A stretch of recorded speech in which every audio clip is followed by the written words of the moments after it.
மகளிரும் மக்களாட்சி நிகழ்ச்சிக்கு உங்களை வரவேற்கிறோம். இந்த நிகழ்ச்சிக்காக நாம இன்னைக்கு வந்திருக்கிற இடம் செய்யாறு தாலுகாவில் இருக்கிற ஜடேரி கிராமம்.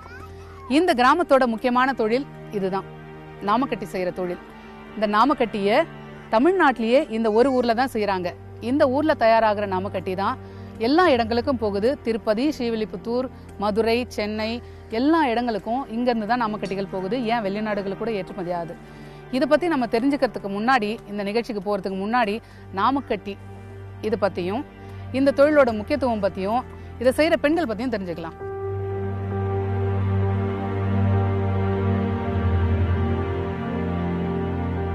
கிட்டத்தட்ட 150 குடும்பங்களை கொண்ட இந்த சிறிய கிராமம் வைணவர்களின் வாழ்க்கையோடு பின்னி பிணைந்த ஒன்று என்பது பலருக்கும் தெரியாத உண்மை.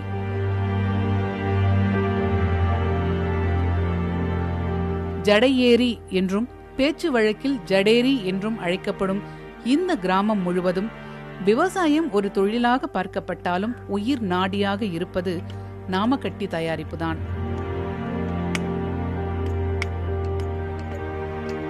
நான் இந்த ஊர் தான் பிறந்தேன். இருந்தாலும் எனக்கு முன்னே அது எனக்கு புத்தி தெரிஞ்சு அதுக்கு முன்னே நடக்குது. அது முன்னே ஊர் ஊராக வெண்டியில் சவார்த்த காய் எடுத்துறாங்களா, அந்த மாதிரி வெண்டியில் மாட்டு வெண்டியில் எடுத்துன்னு போவாங்க, வியாபாரம் பண்ணுவாங்க.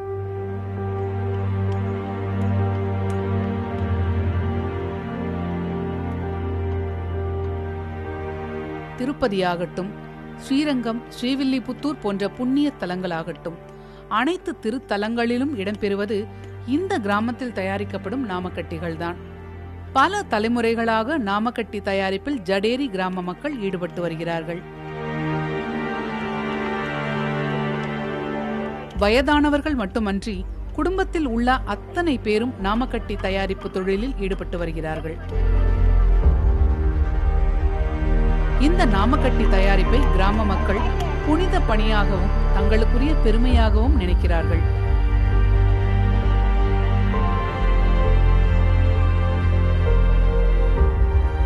இந்த நாமக்கட்டி பற்றி பெருமை ஆண்கள் பெண்கள் எல்லாமே இதை செய்வோம். பயிர் வேலையும் செய்வோம், பயிர் வேலையும் உண்டு. நாமக்கட்டியும் விவசாயம் போலவே செய்வோம். இதையும் எல்லாம் குழந்தைங்க முதலாந்து எல்லாமே செய்வோம். இந்த வேலையை செய்வோம். அதுக்கு முன்னே ஒரு குழி ஆட்டை எடுத்துட்டு ஒரு பானைங்களை மண்பாண்டங்களை வச்சுட்டு அதில் தான் கரைச்சி ஊற்றி அதில் தான் வியாபாரமே பண்ணி அதில் தான் செய்து எடுத்துக்கின்னு கொஞ்சம் கொஞ்சம் எடுத்துக்கின்னு போவாங்க. அப்போல்லாம் அந்த நாளில் நாங்கள்லாம் பிறந்த பிறகு கூட எங்களுக்கு புத்தி தெரிஞ்சு கூட தெரியும். நாங்களும் இந்த ஊர்லேயே பிறந்தது தான். நானும்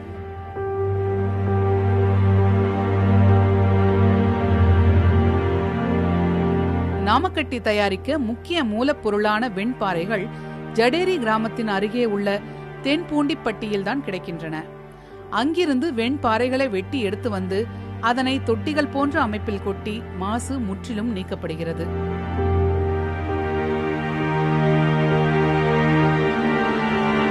வெண்பாறைகள் தூளாக்கப்பட்டு பல கட்டங்களில் வடிகட்டப்பட்டு மாவாக்கப்பட்டு மிகவும் மென்மையான மாவாக மாற்றப்படுகிறது. இப்போ எல்லாம் பல பேர் கூடி ஆலை ஆட்டம் போட்டு சுண்ணாம்பு ஆட்டம் போடலாம். அது போல் சுண்ணாம்பு ஆலை ஆட்டம் போடுவோம்.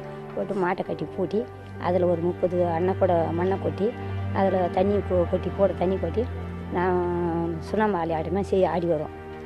ஆடி ஒரு பள்ளத்தில் கொட்டி அதை கரைச்சி தண்ணி ஊற்றி அதை எடுத்து ஒரு குழியில் ஊற்றி அதுமேட்டு மறுநாள் அந்த நாம் குழம்பை எடுத்து ஒரு பள்ளத்தில் ஊற்றி பெரிய இது அதிசயமான வேலைங்கம்மா. இந்த வேலையெல்லாம் இல்லை, எந்த ஊர்லையும் செய்ய மாட்டாங்க. எங்கள் ஊர் தான், இந்த ஊரில் தான் செய்வோம். இது தண்ணிக்கு அண்ணாண்ட கூட போகுது. இந்த நாமக்கட்டி தண்ணிக்கு கண்ணாண்ட கூட இப்போ நாங்கள் இது அமெரிக்கா அப்படிலாம் கூட இந்த நாமக்கட்டி போகுது. இப்போ அப்படியே கை மாறி போய்கினே இருக்குது. மாவை பிசைந்து ஈரம் காயாத பதத்தில் இருக்கும் போதே நாமக்கட்டியாக இவர்கள் உருமாற்றுகிறார்கள். மாவை நாமக்கட்டியாக மாற்றும் வேளையில் வீட்டில் உள்ள பெண்கள் தான் பெரும்பாலும் ஈடுபடுகிறார்கள்.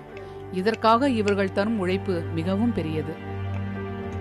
இங்கு ஒரே விதமாக நாமக்கட்டிகள் தயாராவதில்லை. பல விதங்களில் பல வடிவங்களில் தயாரிக்கப்படுகிறது. இது பெரிய நாமக்கட்டி, இது சின்ன நாமக்கட்டி, இது அதோட சின்ன நாமக்கட்டி, இது டை கட்டி, ஸ்பெஷல் கட்டியா, ஸ்பெஷல் கட்டி. இது இது ரொம்ப இதை தான் செய்யறதுக்கு ரொம்ப கஷ்டமாக இருக்குது. இது செய்யறதுக்கு ரொம்ப கஷ்டம். இது கொஞ்சம் ஈஸியாக செஞ்சிடலாம். ரொம்ப கஷ்டம் வேலை அந்த வேலை எங்களுக்குலாம்.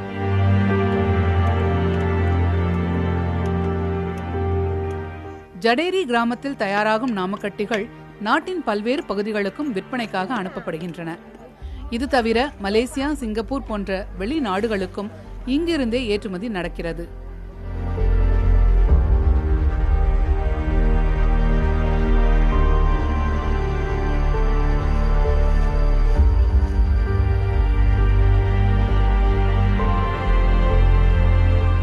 ஜடேரி கிராமத்து பெண்களுடைய பார்வை வித்தியாசமா தான் இருக்கு. அவங்களுடைய முக்கியமான கோரிக்கை குடோன் வைக்கணும் அப்படிங்கிறது தான். இந்த கோரிக்கை பத்தியும் அவங்களோட அரசியல் புரிதல் பத்தியும் விரிவா பேசலாம் ஒரு சிறிய இடைவேளைக்கு பிறகு.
இந்த நாமக்கட்டி தட்டுற சத்தம் இந்த கிராமம் முழுக்க எதிரொலிச்சுக்கிட்டே இருக்கு.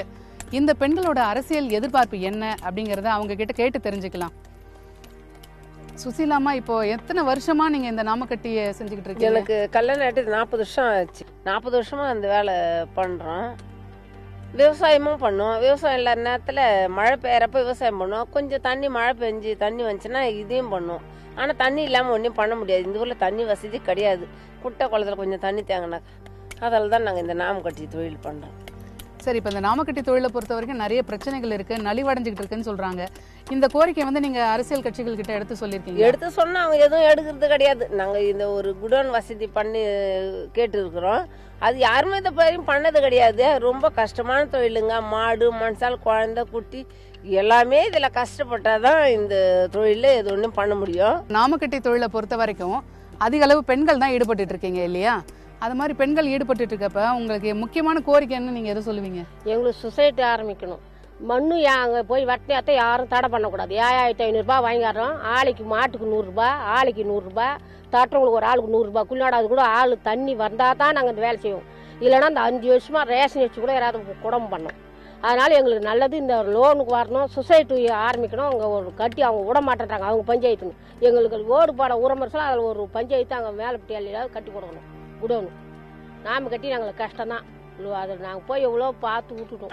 இப்போ நீங்க வந்து அரசியல் கட்சிகள் கிட்ட இதை முன் வச்சிருக்கீங்களா? ஆக்சுவலாக தலைவனே வந்து நான் கொடுக்குறாங்க மண்ணு நீங்கள் வெட்டிங்க. நாங்கள் ஜெயிச்சிட்டு பிறகு என்னால் முடியாது, என்னையே ஊற விட்டு இருக்கிறோம். நான் எதுவும் செய்ய முடியாது, ஒதுங்கிக்கணும். இப்போ இருக்கிற தலைவன் உங்க பிரச்சனைகளை வந்து நீங்க தான் தெளிவா சொல்ல முடியும் இல்லையா? அப்படிங்கிறப்போ உங்கள யாராவது ஒருத்தர், அதாவது பெண்கள், ஏன்னா அதிக அளவு பெண்கள் தான் இந்த வேலையை செஞ்சுட்டு இருக்கீங்க. அப்படிங்கிறப்ப உங்கள யாராவது ஒருத்தர் தேர்தலில் நின்று இந்த பிரச்சனையை தீர்க்கறதுக்கு முடிவு பண்ணலாம் இல்லையா? முடிவு பண்ணலாம். அப்படின்னா பொன்மேட்டுக்கு வந்து எங்கேயும் ஆம்பளைங்க மீறி போக முடியாதுமா. ஆம்பளைங்க எந்த தண்ணி கண்ணாண்ட கூட போய் ஏதோ ஒரு 10 ரூபாய் வியாபாரத்தை 5 ரூபாய் வியாபாரம் பண்ணிட்டு வீட்டுக்கு வந்துடுறாங்க. பொம்பளைங்க போய் இங்கேருந்து காஞ்சரமெல்லாம் செய்யாருப்பலாம். ஆம்பளை விட்டு யாரும் பொம்பளைங்க போக மாட்டாங்க. வினோதினி, இப்போ நீங்க எத்தனை வருஷமா இந்த நாமக்கட்டி செஞ்சுட்டு இருக்கீங்க? நான் பிறந்த அப்போ 6 வயசுலேருந்து செஞ்சுட்டு இருக்கேன். 6 வயசுலேருந்தே செய்ய ஆரம்பிச்சாச்சு. இப்போ என்ன வயசு? இப்போ 18 ஆகுது. இந்த இப்போ வர எலெக்ஷன்ல இப்போ ஓட்டு போடுவீங்க? கண்டிப்பாக போடுவேன். யாருக்கு ஓட்டு போடுவீங்க? யாரு நன்மை செய்யறாங்களோ அவங்க ஓட்டு. யாரு வந்து சொன்னதெல்லாம் செஞ்சு கொடுக்குறாங்களோ அவங்களுக்கு தான் போடணும். என்ன சொன்னதுன்னா என்ன செய்யணும் உங்களுக்கு? எங்களுக்கு தேவையான வசதி, ரோடு வசதி, அதுக்கப்புறம் குழா வந்து தண்ணி பிரச்சனை ரொம்ப அதிகமாக இருக்குது. அதனால தண்ணி வசதி, எல்லா வசதியுமே எங்களுக்கு எந்தெந்த வசதி வந்து அடிப்படையாக தேவைப்படுதோ அந்த வசதி எல்லாமே செஞ்சு கொடுக்குறவங்கள தான் நான் ஓட்டு போடுவேன். இப்போ வந்து இந்த நாமக்கட்டி செய்கிற வேலைக்காக நிறைய கோரிக்கைகள்லாம் வந்து இப்போ பெரியவங்கள்லாம் சொன்னாங்க. உன்னை பொறுத்த வரைக்கும் என்ன விருப்பம் இந்த தொழிலுக்கு? இவங்க என்ன செய்யணும், அரசியல் கட்சிகள் என்ன செய்யணும்னு நினைக்கிறேன்? எங்களுக்கு வந்து இப்போ வந்து க்ரௌன் வந்து ரொம்ப அதிகமாக தேவைப்படுது. அதனால வந்து அவங்க வந்து அதை செஞ்சு கொடுக்கணும். எங்களோட கோரிக்கை வந்து சரக்கு வந்து வெளியே போகக்கூடாதுங்க. நம்ம ஊரில் குடோனு கட்டி நம்ம ஊரில் வியாபாரம் பண்ணுற மாதிரியா, நல்லா உயர்ந்த விலையெல்லாம் வியாபாரம் பண்ணுற மாதிரியா அந்த சரக்கு வெளியே போகக்கூடாது. அது மாதிரி இருக்கணும். சரி, இந்த மாதிரி ஒரு முடிவெல்லாம் எடுக்கிறோம்னு வச்சுக்கோங்க.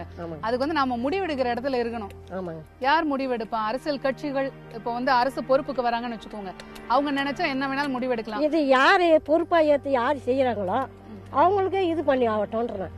இப்போ இந்த வேலையோட கஷ்டம் உங்களுக்கு தான் தெரியும். அப்படிங்கிறப்போ யாராவது ஒரு பெண்கள் உங்கள யாராவது ஒருத்த முன் வந்து நான் நிக்கிறேன், நம்ம ஊருக்கு நான் இதை செய்யறேன் அப்படின்னு செய்யலாம்ல? அப்படி யாரும் இது வேலை நான் பிறந்த நாள்ல இருந்து இது வேலை யாரும் அது மாதிரி நிக்கலுங்க. யாரும் நான் செய்யறேன், நான் எடுத்து இந்த தொழிலை நான் முற்படுத்துறேன், முன்னுக்கு வர வைக்கிறேன் இந்த ஊரை அப்படின்னு சொல்லிட்டு யாரும் இது வந்து முன்னுக்கு வரல. இப்போ வரவிருக்க தேர்தல் வருது. நீங்களே நின்று கட்சி சார்பு இல்லாம சுயேட்சை கூட நிக்கலாம்னு வச்சுக்கோங்க.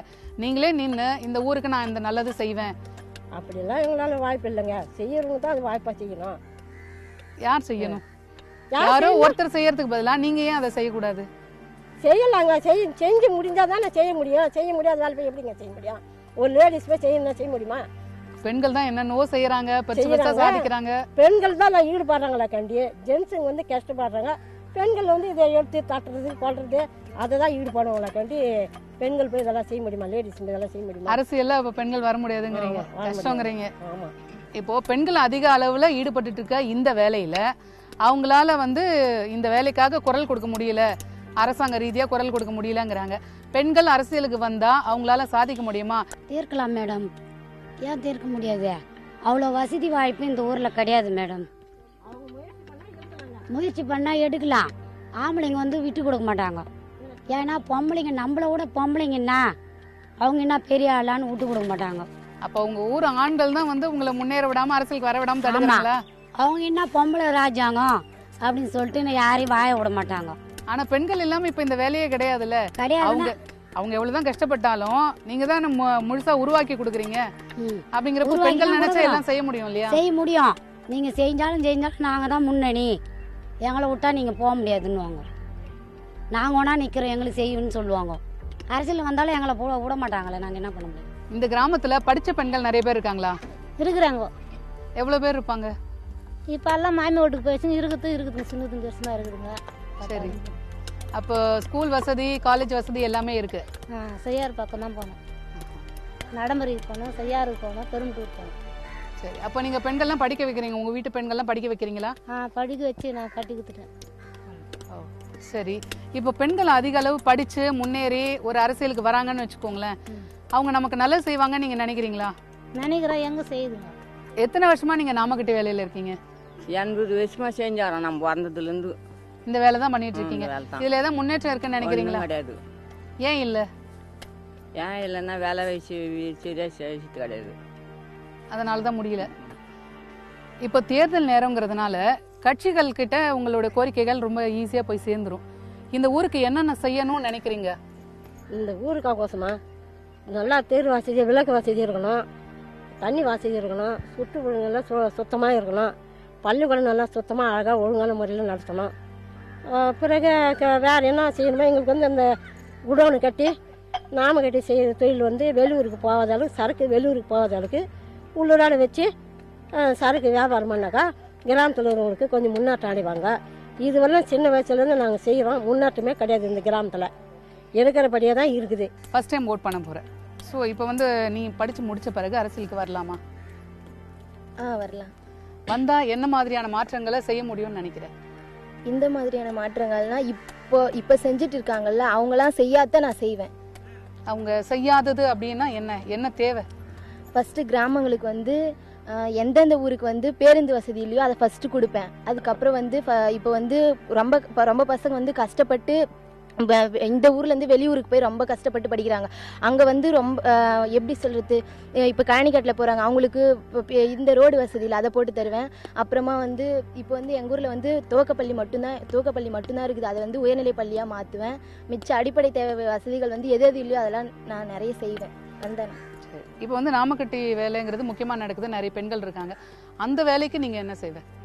இப்போ வந்து இங்கே வந்து ஏற்றுமதி செய்கிறது இல்லாமல் நான் வந்து அதிகமாக இன்னும் வந்து எப்படி செய்யணும், எப்படி வந்து வெளிநாட்டுக்கு வந்து எப்படி அனுப்பணும், எப்படி இதை செஞ்சு அனுப்புனா அவங்க வந்து எப்படி வாங்க விருப்பம் இது பண்ணுவாங்க, அப்படிலாம் வந்து நான் செஞ்சு எல்லாருக்கும் சொல்லி கொடுப்பேன். ஸோ படித்த பெண்களுக்கும் படிக்காத பெண்களுக்கும் உள்ள வித்தியாசம் இதுதான்னு சொல்லலாம். ஏன்னா படித்த பெண்ணான இந்த வினோதினி சொல்கிறாங்க ரொம்ப நம்பிக்கையோட அரசியலுக்கு வந்தால் இந்த மாற்றங்கள் எல்லாம் கொண்டு வர முடியும்னு. இந்த வேலையில் காலங்காலமாக ஈடுபட்டு இருக்கிற சுசீலாம்மா கிட்ட நம்ம இன்னும் விரிவாக இதை பற்றி பேசலாம். சுசீலாம்மா, இப்போ இந்த நாமக்கட்டி செய்கிற வேலையில் நீங்கள் பல தலைமுறையாக ஈடுபட்டு இருக்கீங்க. இதுக்கு வந்து நிறைய குறைகள் இருக்குன்னு வேறு சொல்லியிருக்கீங்க. இப்போ உங்களுக்கு திடீர்னு ஒரு எம்எல்ஏ பதவி கிடச்சிருச்சு, நீங்கள் தேர்தல் நின்று ஜெயிச்சிட்டீங்க, என்ன செய்வீங்க? என்ன சரி, எங்கள் ஊருக்கு தேவை சொசைட்டி ஃபார்ம் பண்ணி கூட்டுறவு சங்கத்தில் எங்கள் சொசைட்டி ஃபார்ம் பண்ண நாங்கள் நாமக்கட்டி இங்கே பண்ணுற மாதிரி பண்ணிட்டோம்னா எங்களுக்கு கொஞ்சம் இதுவாக இருக்குது, எங்களுக்கு கொஞ்சம் ரிஸ்க் இல்லாமல் இருக்கும். அரசியலுக்கு வந்தால் நீங்கள் என்ன செய்வீங்க? அரசியலுக்கு வந்தால் நாங்கள் என்ன செய்வோம், நாம கட்டி எங்கேயும் வெளியே போகிறது, குடோன் கட்டி எல்லாரும் இங்கேயே மடக்கி யார் எடுத்து போனாலும் அவங்களுக்கு எதனா ஃபைன் போட்டு இங்கேயே மடக்கி வியாபாரம் பண்ணுற மாதிரி தான் செய்வோம். எடுத்துக்கின்னு ஒருத்தர் நான் சாமாத்திங்கிறது நான் ஓடி போடுவேன், என்னால் முடியும், உன் படை என்ன சொல்லக்கூடாது. யார் எடுத்து போனாலும் அதுக்கு அது இங்கே 10 ரூபாய் இருக்குது, அவங்க 100 ரூபாய், அவனுக்கு 1000 ரூபாய் 2000 ரூபாய் ஃபைன் போட்டு நிறுத்தணும் நாம கட்டி. அந்த மாதிரி செய்யணும். அந்தமாரி இங்கே வரணும் யாருன்னா ஒரு ஆள், அதுக்குன்னு தலைவியாக போடணும். அதில் நாம கட்டி குடோன். நீங்க தலைவி ஆயிட்டீங்கன்னு வச்சுக்கோங்க, நான் ஒரு பேச்சுக்கே சொல்றேன், நீங்க ஒரு தலைவி ஆயிட்டீங்க, அவங்க கையில எல்லா பொறுப்பு அதிகாரம் எல்லாம் வந்துருச்சு, என்ன செய்வீங்க இப்போ முதல் வேலை? பொறுப்பு எல்லாம் வந்துட்டு எல்லாம் எங்கள் பக்கம் நம்ம ஆளுங்க ஒரு 20 பேர் 90 பேர் நான் இருக்கிறேன், நீ செய் அப்படின்னா நான் எல்லாரையும் மடக்கி கேள்வி கேட்டு எல்லாருக்கும் வேலையும் கொடுப்பேன். எல்லாரும் கணக்கு சுத்தமாக இருக்கணும், பொருளுங்க வியாபாரமும் நல்லா பண்ணி அனுப்பணும். அதுக்கேற்ற மாதிரி தரத்துக்கு ஏற்ற மாதிரி துட்டும் வாங்கி கொடுப்பேன். பெண்கள் அரசியலுக்கு வந்தா நல்ல மாற்றங்களை ஏற்படுத்த முடியும்னு நினைக்கிறீங்களா? நல்ல மாற்றங்கள் ஏற்படுத்தலாம். எது மாதிரியான மாற்றங்களை பெண்கள் ஏற்படுத்துவாங்க? நல்லா இதுமாரி செலவு பண்ணக்கூடாது, இதுமாரி ஒரு வீடு வாசல் கட்டணும், நல்ல ஊருக்கு நல்ல பஸ் வசதி, தண்ணி வசதி, ஊர் சுத்தம் பண்ணுறது, இதெல்லாம் நல்லா செய்யணும். பொன்மேட்டிங்களோட நல்லா ஒரே இப்போ எல்லாம் பொம்பளைங்களே கட்சியாக இந்த ஒரு தலைவர் ஆரம்பிச்சோம், பொம்பளைங்களே பேசினா கூட அந்த அளவுக்கு ஊர் முன்னாட்டுக்கு வர வைக்கலாம். ஜடேரி கிராமத்தை பொறுத்த வரைக்கும் இந்த பெண்கள் கேட்கிறது இங்கு கூட்டுறவு சங்கம் அமைத்து இந்த தொழிலை மேம்படுத்தி தர வேண்டும் அப்படிங்கிறது தான். அது இல்லாமல் நாமக்கட்டி செய்கிறது இது வரைக்கும் கைத்தொழிலாகவும் குடிசை தொழிலாகவுமே நடந்துட்டு இருக்கு. இதில் நவீனத்துவத்தை புகுத்த வேண்டும் அப்படிங்கிறது எங்களோட முக்கியமான கோரிக்கையாக இருக்கு. இந்த கோரிக்கைகளை நிறைவேற்றி இதுக்காக வாக்குறுதி கொடுக்குற கட்சிக்கு தான் தாங்கள் ஓட்டு போடுவோம் அப்படிங்கிறத ரொம்ப உறுதியாகவே சொல்றாங்க. மற்றும் ஒரு மகளிரும் மக்களாட்சி நிகழ்ச்சியில் சந்திக்கலாம். வணக்கம்.